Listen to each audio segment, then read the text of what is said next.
The year was 1892, and the world was a different place. In the remote countryside of Eastern Europe, medicine was still half-rooted in superstition. Midwives delivered children in candlelit rooms, while priests stood nearby, whispering prayers to guard against evil spirits. It was in this world, in a village so small it barely appeared on maps, that one of the most bizarre childbirths in history took place.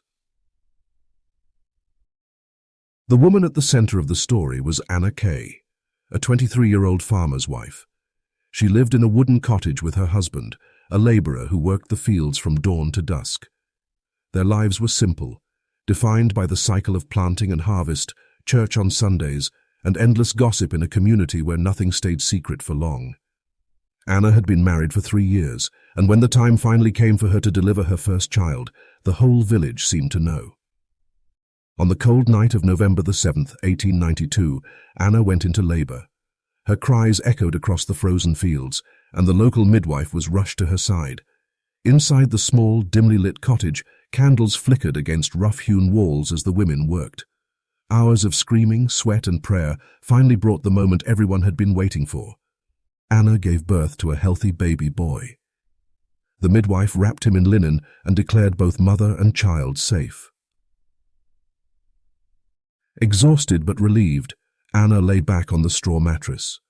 Her husband, proud and emotional, wept quietly in the corner. The family believed the ordeal was over, but fate, it seemed, had other plans. Only a few hours later, as the candles burned low and the village returned to sleep, Anna began to scream again. At first, the midwife thought it was afterpains, common in childbirth. But the cries grew sharper, more desperate. To her shock, she realized Anna was going into labor again. Panic filled the room. The midwife had never seen us such a thing.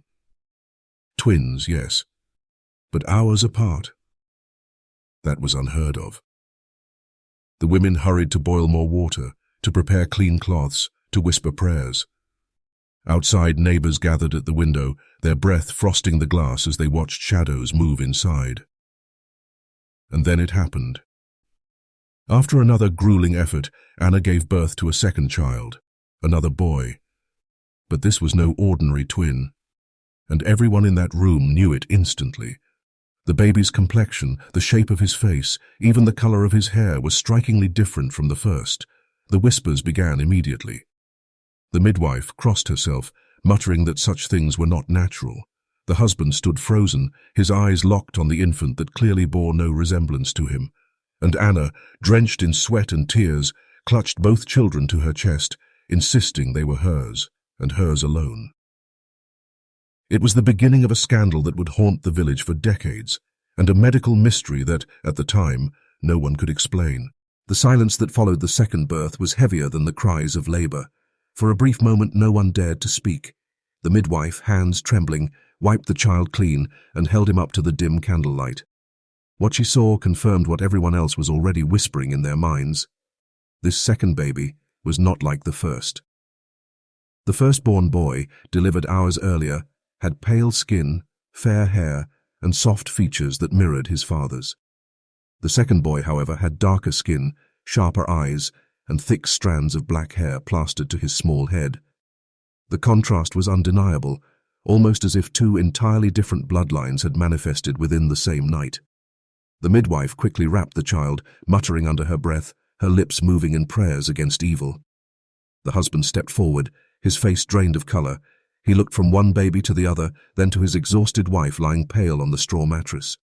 Anna reached out instinctively, trying to cradle both infants, but her husband stopped her hand. His voice broke the tense silence. "Whose child is this?" The question was not spoken to the midwife, nor to the onlookers peering through the frosted windows. It was aimed squarely at Anna, whose wide, tear-filled eyes stared back in confusion.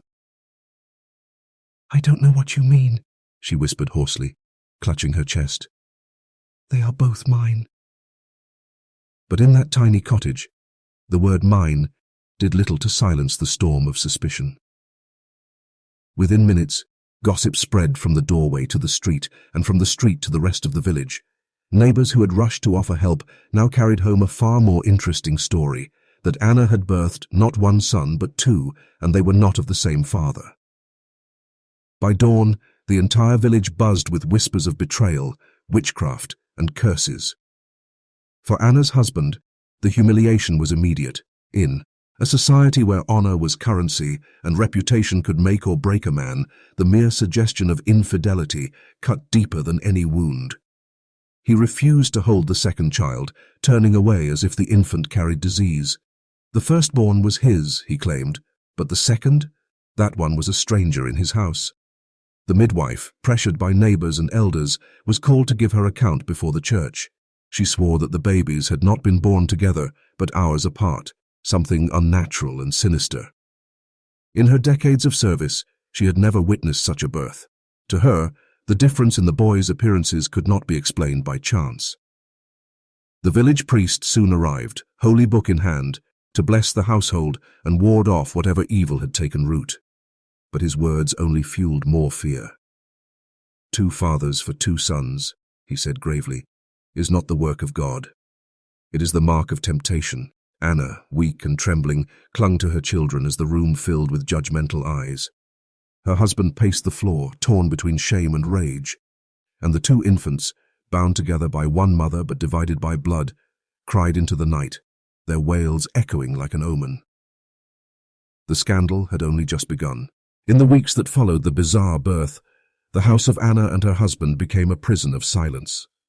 The husband, a stern, broad-shouldered man named Marek, could no longer look at his wife without suspicion burning in his eyes. Each night he sat at the table with his head in his hands, drinking heavily, while Anna nursed the 2 infants in the corner, rocking them with desperate tenderness. To the outside world, Marek played the role of the wronged man, the betrayed husband whose honor had been spat upon.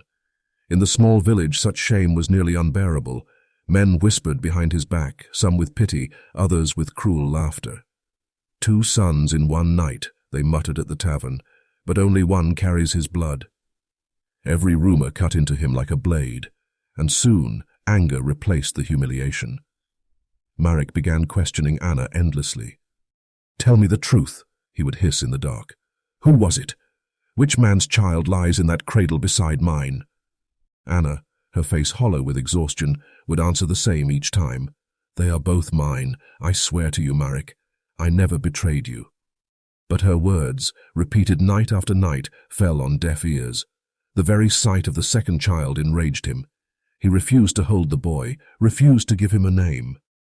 To Marek, he was not a son, but a living reminder of disgrace. The villagers fed his suspicions. Every market day, whispers drifted into his ears. A farmhand had once been seen helping Anna carry water when Marek was away. Another man had lingered too long near her doorway months before the birth. Though nothing was ever proven, the collective imagination of the village had already chosen culprits. To Marek, it felt like the entire community knew something he didn't, that his wife's betrayal was an open secret. At night, Marek began visiting the priest, begging for counsel. The priest urged patience, warning that judgment belonged to God. But patience was not in Marek's nature. One stormy evening, after too much ale, Marek confronted Anna with a fury she had never seen. He slammed his fist on the table so hard, the candles flickered out. "You have shamed me," he roared. "You have brought another man's blood into my house. If you will not confess, then perhaps God himself will strip the truth from your tongue." Anna wept, clutching both infants to her chest. Her denial only fueled his rage further. The more she swore her innocence, the more convinced he became that she was lying. The village women, who had once brought bread and blankets to help after the birth, stopped visiting entirely. Men looked at Marek with a mix of sympathy and scorn. Anna's isolation deepened. Locked away in her own home, she found herself surrounded not by comfort, but by suspicion, judgment, and a husband who grew colder with each passing day. And through it all, the second child, small, fragile, and innocent, bore the weight of a scandal he had never chosen. Marek would not touch him, would not feed him, would not acknowledge him as his own. In his mind, there was only one conclusion. This boy was the product of betrayal, a living curse that threatened the honor of his bloodline. The suspicion that began as whispers had now turned into obsession, and obsession, in a man like Marek, was far more dangerous than betrayal itself. By the winter of 1892, Anna's home was no longer just a house of shame. It had become a matter of the church. In small rural villages, nothing was considered private when it touched morality, sin, or the laws of God. And Anna's unusual childbirth, already whispered about in taverns and market stalls, was soon carried into the ears of the priest himself. Father Gregor, an aging but stern figure with sunken eyes and a booming voice, was summoned. He had presided over baptisms, weddings, and funerals in the village for decades, and his word carried more weight than the mayor's. When he heard that Anna had delivered 2 sons hours apart, and that they bore no resemblance to one another, he did not see it as a medical mystery.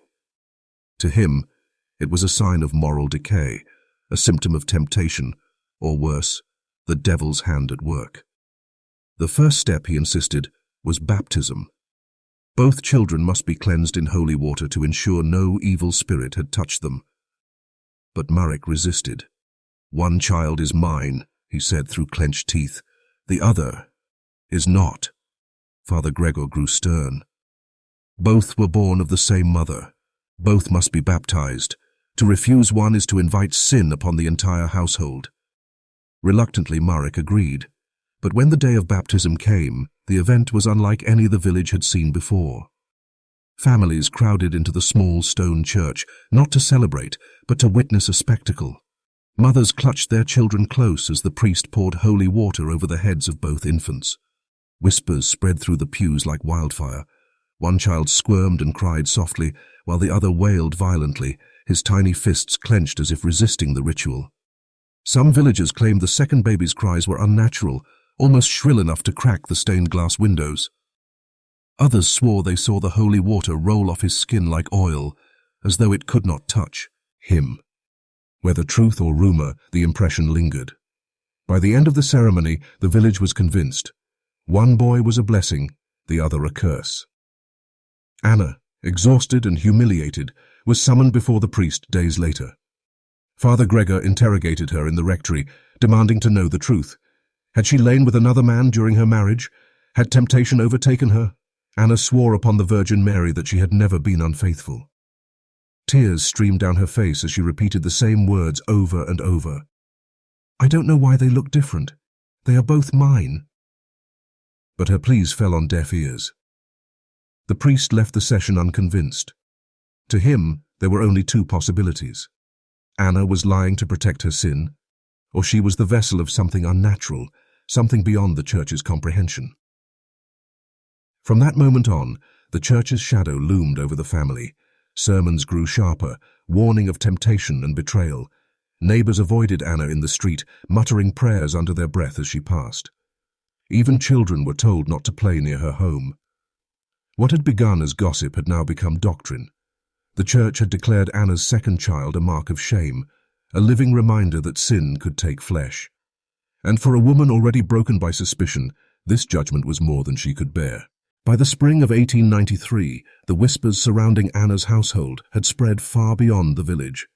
Stories of a woman who had given birth twice in one night, to 2 children so different they seemed born of separate fathers, reached neighboring towns. What had begun as rumor soon caught the attention of men of science, for such a case, if true, was unheard of. One morning, a carriage rolled into the village carrying 2 physicians from the city of Cluj, Dr. Henrik Varga, a young, ambitious doctor eager to prove himself, and Dr. Balthazar Weiss, older, skeptical, and hardened by decades of practice. Their arrival drew a crowd. Villagers gathered at the edge of the square, their boots sinking into the thawing mud, craning their necks to see the outsiders in their black coats and hats. To them, doctors were men of mystery, almost as unsettling as priests. Marek, though reluctant, agreed to let the doctors examine Anna and the children. Pride played a role. If men of science could prove infidelity, he would have vindication, and his shame would no longer be questioned. Inside the cottage, the atmosphere was tense. Anna sat by the fire, pale and thin from months of stress, the 2 boys swaddled beside her. Dr. Varga leaned forward eagerly, studying the infants with wide eyes. One child was fair, resembling Marek, while the other bore darker features, different hair, different complexion, even the shape of his nose and jaw distinct. "This is extraordinary," Varga whispered. It is as though they are not twins at all, but brothers of separate fathers. Dr. Weiss scoffed. Nonsense. Such a thing is impossible. The woman must have sinned, nothing more. But Varga shook his head. There are records. Rare, yes, but not impossible. 2 eggs released and fertilized separately within hours. If the woman lay with 2 men in a single night, then perhaps... At this, Mayor's Kay's face darkened, his fists clenching. Anna began to weep. No, she cried. I swear to you, I have been faithful. I never... But her protests were drowned by Weiss, who slammed his cane against the wooden floor.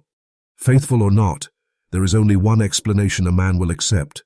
One child belongs to him, the other does not. The physician's visit did not bring clarity, only deeper division. Varga insisted on writing the case in his journals, noting it as a possible instance of what he called heteropaternal superfecundation. Weiss, however, told the villagers plainly, the woman is not cursed, she is not possessed, she is simply unfaithful.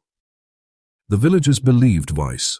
Science, to them, meant nothing without morality. The priest's sermons grew even sharper, now armed with the confirmation of an elder physician. Anna's life grew lonelier. The few who had once pitied her now avoided her altogether, whispering that even the doctors had confirmed her guilt.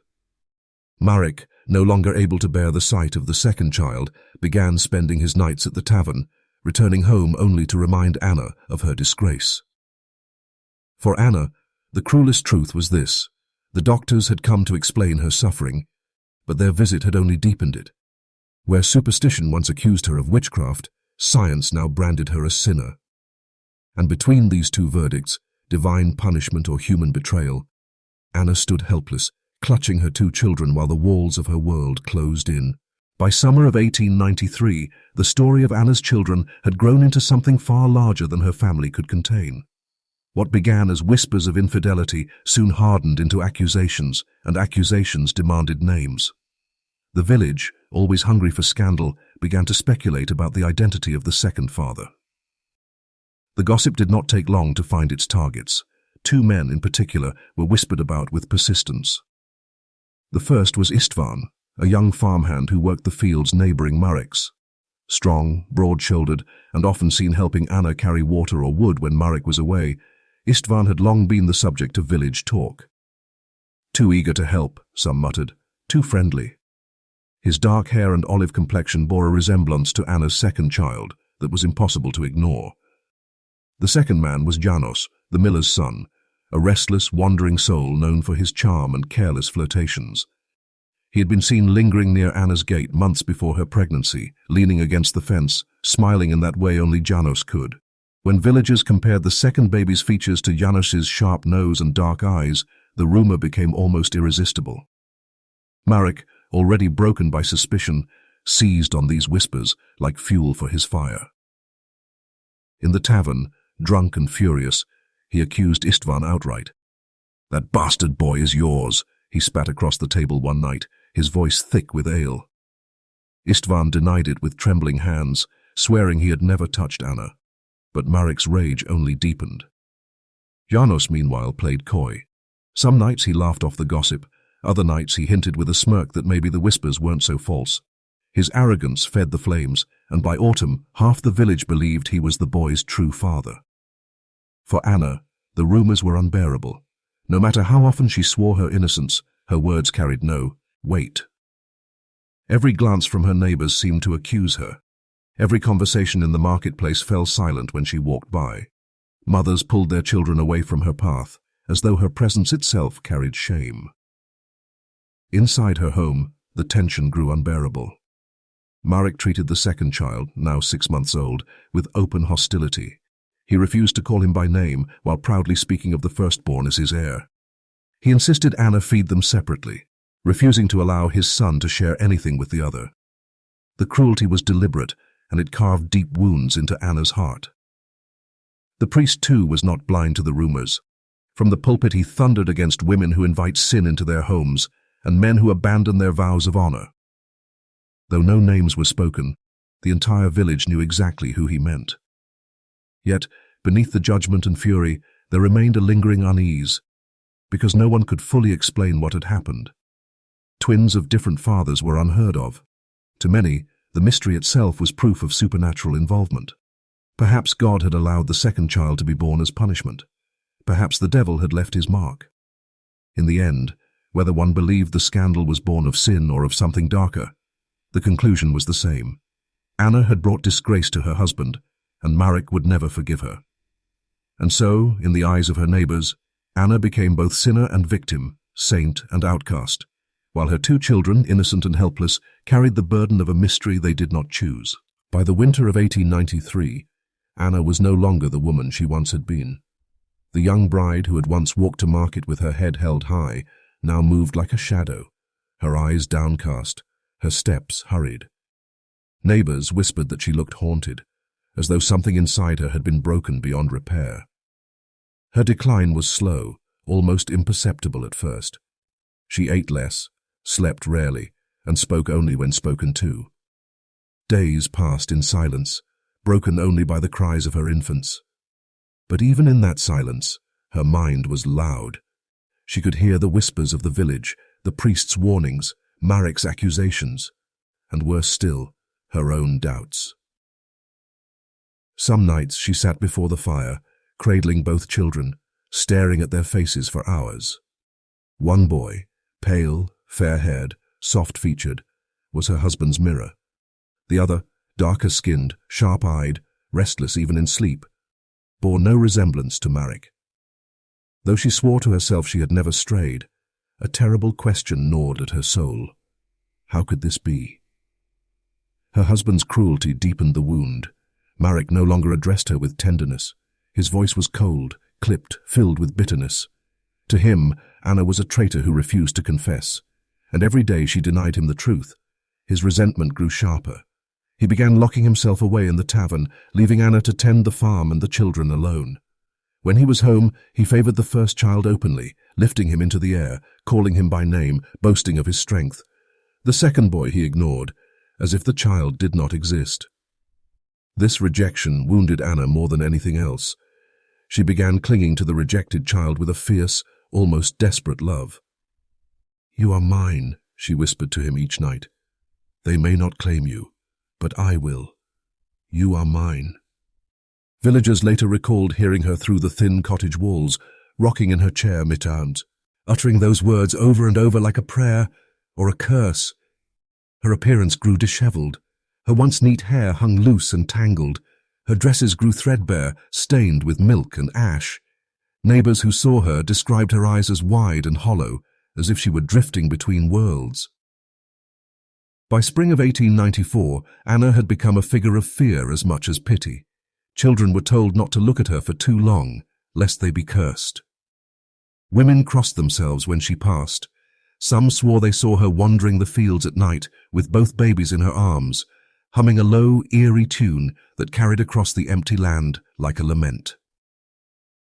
Inside her cottage, the fire burned low, the shutters stayed closed, and Anna slipped further into darkness. She no longer trusted the church, no longer trusted her husband, no longer trusted the village. The only truth she clung to was the one she repeated endlessly in whispers to her sons. "You are mine, not theirs. Both of you are mine." It was the sound of a mother breaking, torn apart by forces she could neither fight nor escape. As the years passed, the scandal of that November night did not fade. It grew. By the time Anna's boys could walk, they were no longer simply children. To the villagers, they were symbols, one of honor, the other of disgrace. The firstborn, Lucas, was strong and fair, a near reflection of Marek. He had his father's pale complexion, his light hair, and his quiet, serious eyes. Marek paraded him through the village proudly, calling him his true son, teaching him early to handle tools, to walk in the fields, to sit at the table like a man. When neighbors praised the boy's resemblance, Marek puffed with pride. The second child, however, Milan, was treated as if he carried a curse. His darker features stood out in the village of pale-haired farmers, and no one ever let him forget it. At market, Mothers pulled their children away from him. When he tried to join in games, the other boys pushed him aside. "Half-brother," they taunted, "son of sin." The cruel nickname spread until it became permanent. The half-brother of one night. Anna fought fiercely to shield Milan from the cruelty. She fed him before Lucas, clothed him first, whispered comfort into his ears at night when the world seemed against him. But her protection only deepened Marek's resentment. "You choose him over me," Marek spat one evening, drunk and trembling with anger. "You choose him over your own husband." As the boys grew, the differences between them became impossible to ignore.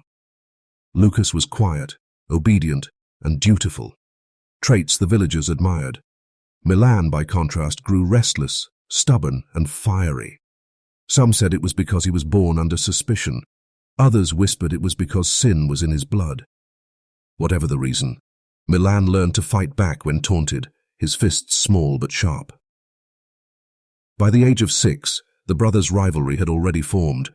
Lucas carried the weight of being their chosen son, showered with approval but burdened by expectation.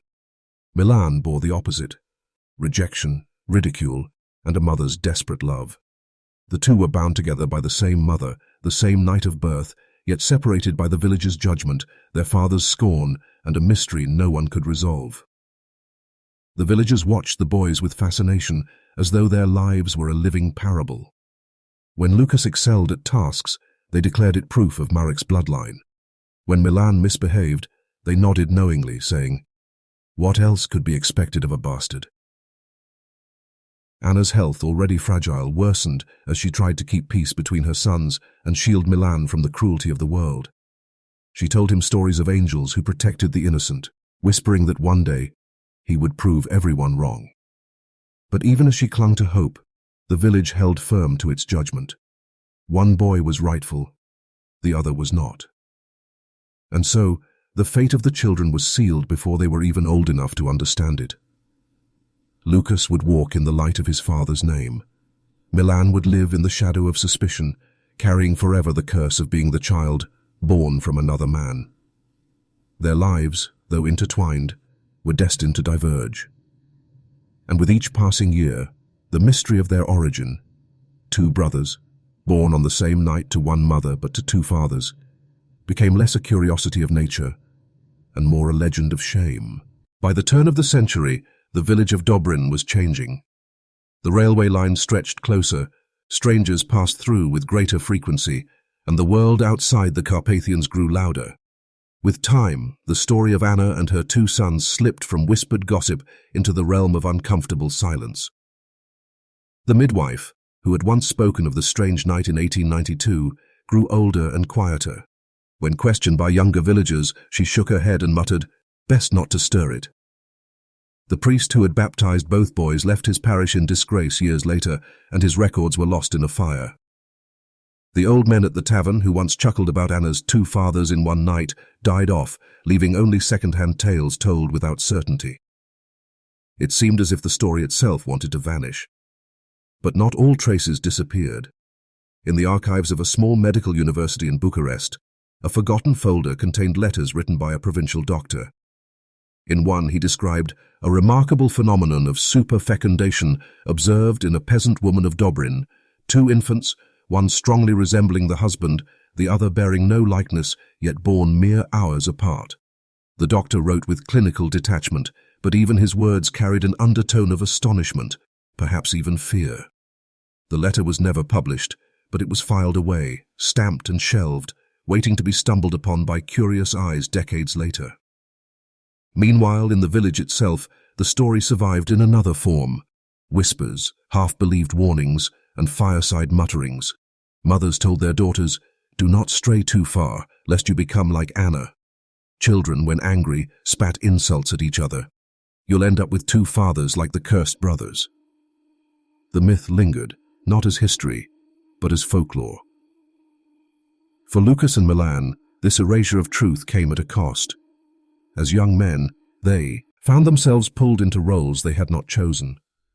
Lucas, the rightful heir, inherited Marek's land, though the weight of expectation bent his back before his time.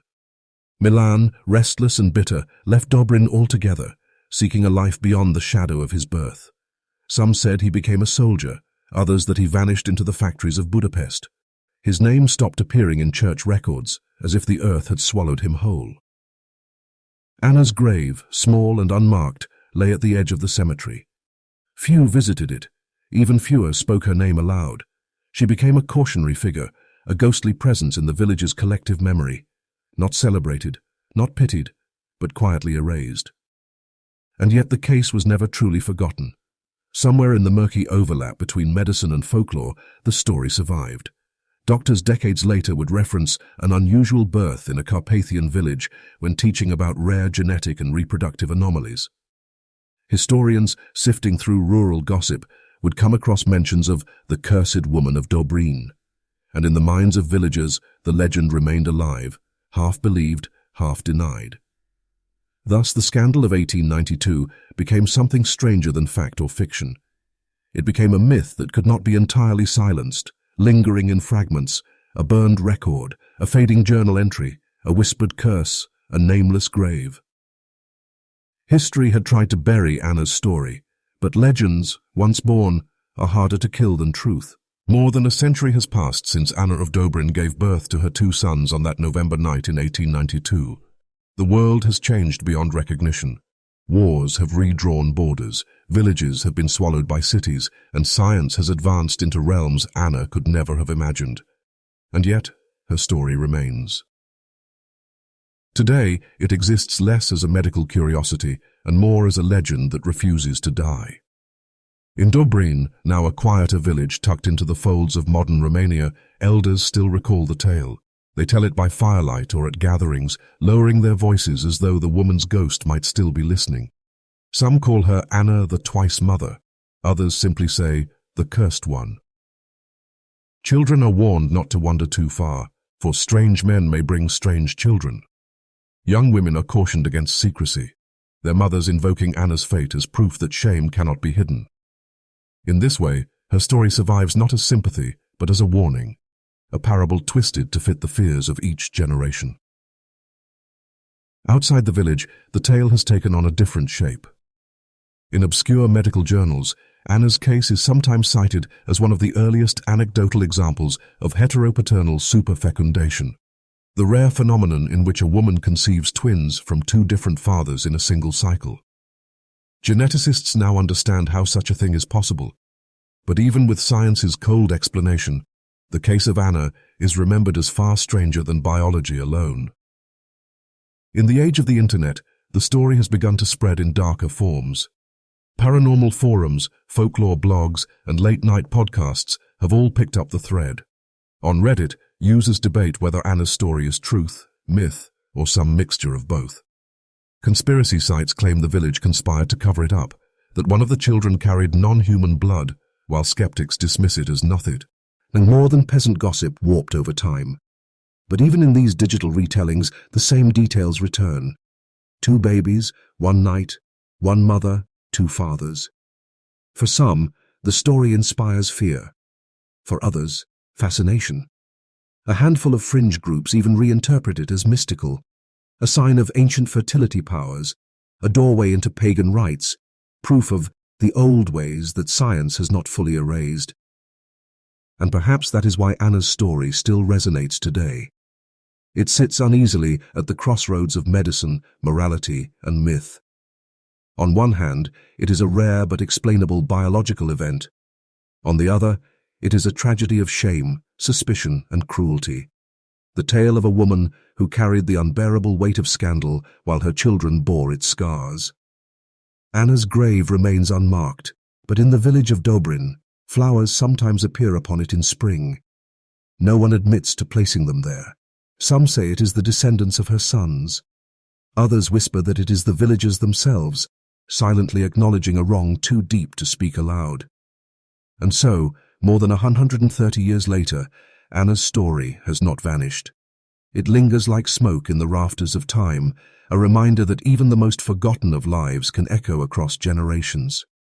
For in every whispered warning, every retelling, and every chilling retread of her legend, Anna of Dobrin lives on, the woman who gave birth twice in one night.